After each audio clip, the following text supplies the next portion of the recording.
She thought she lived alone, until she heard breathing coming from inside the walls. After her divorce, Sarah McLean moved into a quiet farmhouse deep in the Connecticut countryside. She wanted peace, space, a place to rebuild her life.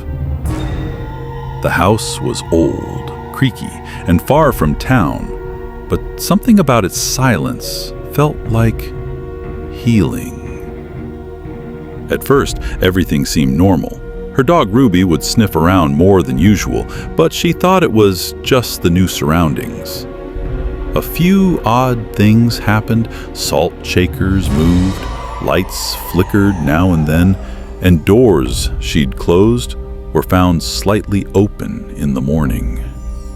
She told herself it was nothing, just an old house settling, just her mind adjusting. But then she started hearing things, soft creaks in the wall, breathing. Not hers, not Ruby's.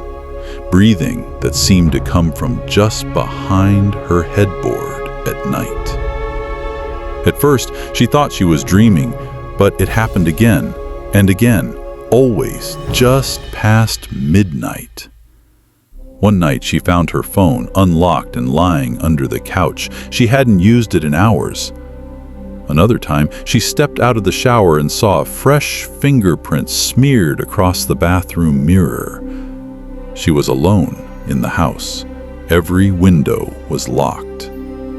Her unease grew. Ruby began barking at one particular wall in the bedroom, not just barking, growling, low, steady, eyes fixed on the baseboard. Sarah pressed her ear against the spot, and what she heard made her blood run cold, slow, raspy breathing. Like someone sick, just inches away, separated only by the wall. She tried to rationalize it. Maybe a pipe, maybe raccoons in the crawl space. Anything but what it sounded like. The next morning, she went down to the basement to check the circuit breakers after the lights flickered again. Behind the dryer, she noticed a warped piece of wood. It didn't look structural. Curious, she pulled it away. Behind it was a narrow opening, a hidden space. Her flashlight revealed insulation, old boards, and something else. Footprints in the dust. Small, barefoot prints leading deeper into the shadows. She didn't go any further. 2 nights later, she woke with a start. The room was silent, too silent. Ruby was gone. Then she heard it, scratching from inside the wall, and a voice, soft, male. Don't go. She screamed, grabbed her keys, and ran. The police arrived and searched the house. What they found was horrifying. Behind the basement wall, through a crawl space no one had noticed, was a makeshift room. A mattress, bottles of water, food wrappers, and dozens of drawings. Of her. Of Sarah sleeping, Sarah cooking, Sarah walking her dog, head jar. There was a hole carved through the drywall behind her bedroom wall, hidden by an old grate. From there, the man had been watching her every night. When they found him, he was crouched in the dark, filthy and silent. His nails were long, his eyes wide. He didn't resist, he didn't speak.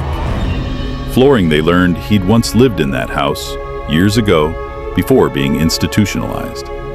After his release, he'd come back, through a broken foundation vent, and never left. He'd been living there for weeks. Sarah moved out the next day. She never returned. And though they say the house was renovated and resold, no one stays long. Because sometimes, when the wind is still and the power's out, neighbors swear they can see someone watching from the upstairs window. Waiting. Living there. Still. They found him watching her through a hole behind the drywall. Silent, filthy, and just inches from her bed. What would you do if you found out someone was living in That your Serena walls? was alone. The family Let me know member in the found out who comments. the man